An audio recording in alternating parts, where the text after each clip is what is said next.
Hello and welcome to politicseastasia.com.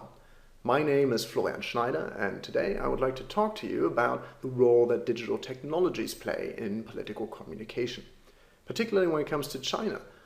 Usually digital technologies are seen either as harbingers of democracy and social change or as mechanisms that facilitate social and political control. However, such dualisms aren't always helpful for understanding what complex roles such technologies really play in our societies today. An alternative has been to view digital technologies as tools that can be used in very different ways. Take the example of a knife. You can use a knife to do harm, for instance, if you stab someone in the back. However, you can also use a knife in a more benevolent way. For example, when you are cutting your birthday cake so you can share it with your friends and family. So what matters is how the knife gets used.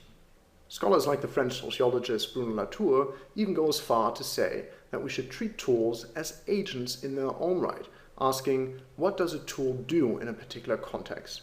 Now, I'll leave it to you to decide whether you want to attribute agency to inanimate objects or not, but you can probably imagine why it is useful to think along these lines when talking about digital technologies.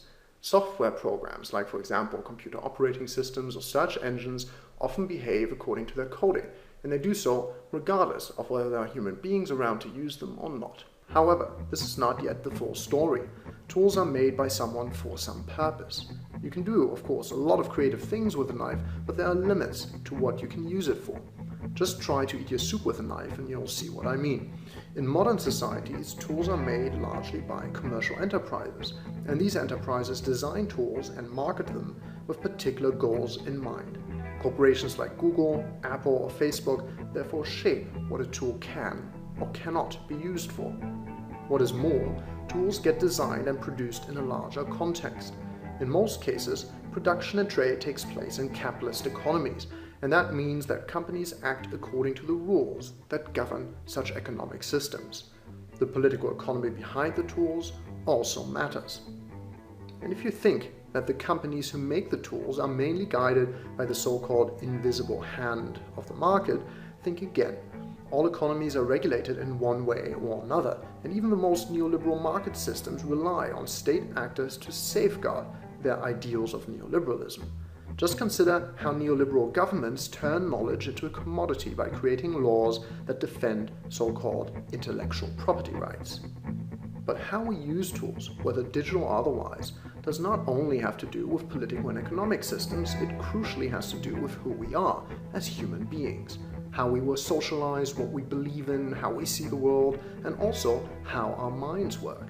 Human beings are incredibly clever animals, but we are prone to certain patterns of behavior that we are wired for. We don't like to be challenged in our worldviews, for example. We like our comfort zones. We react in specific ways to people we consider to be our friends or family, as opposed to our enemies. And all of this also affects how we do what we do. For example, when we go online and start chatting on WhatsApp or on WeChat.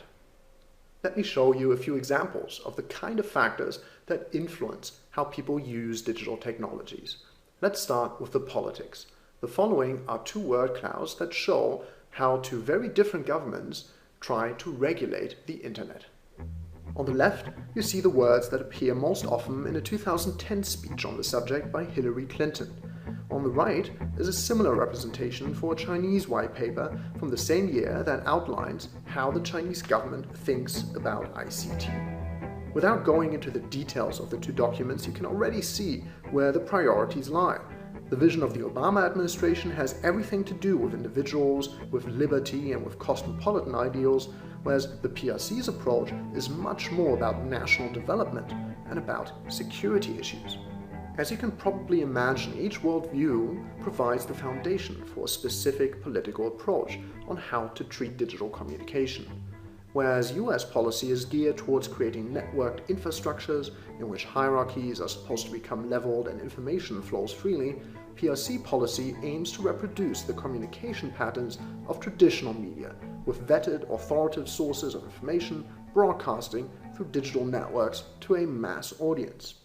Either of these two approaches is really only an ideal and can never be fully realized. However, they each influence how digital technologies can be deployed in particular contexts. In the Chinese case, there are many examples of how digital technology can also be used to create network structures to circumvent, for example, what the government is calling guiding public opinion along healthy and correct lines. However, the government has been very successful in creating spaces in which the combination of political incentives, economic incentives, and human idiosyncrasies does in fact create the kind of traditional media environment that the authorities have in mind. This is a representation of a specific section of China's web that I have been working on for my own research. What you see here is how websites that deal with the 1937 Nanjing massacre link to other web resources. What is interesting here is that the websites dealing with the topic hardly link to each other at all. Instead, what happens is that they link to authoritative sources or to affiliated agencies, most of which, as you can see here, are government or party institutions. We end up with isolated beacons of information that reproduce very similar resources, but without much serendipity or interactivity. The result is essentially an infoweb, something that is very much in line with how the authorities want the web to work. This is not to say that all of China's web looks like this, but it gives us an interesting impression of what a traditional media approach to digital communication can produce. And what's interesting is that you don't actually need a whole lot of heavy-handed censorship to bring such a result about. In fact, the way that conglomerates work in China, plus the way that people like to access and process information, is already doing a lot of the work. And that is true not only in China.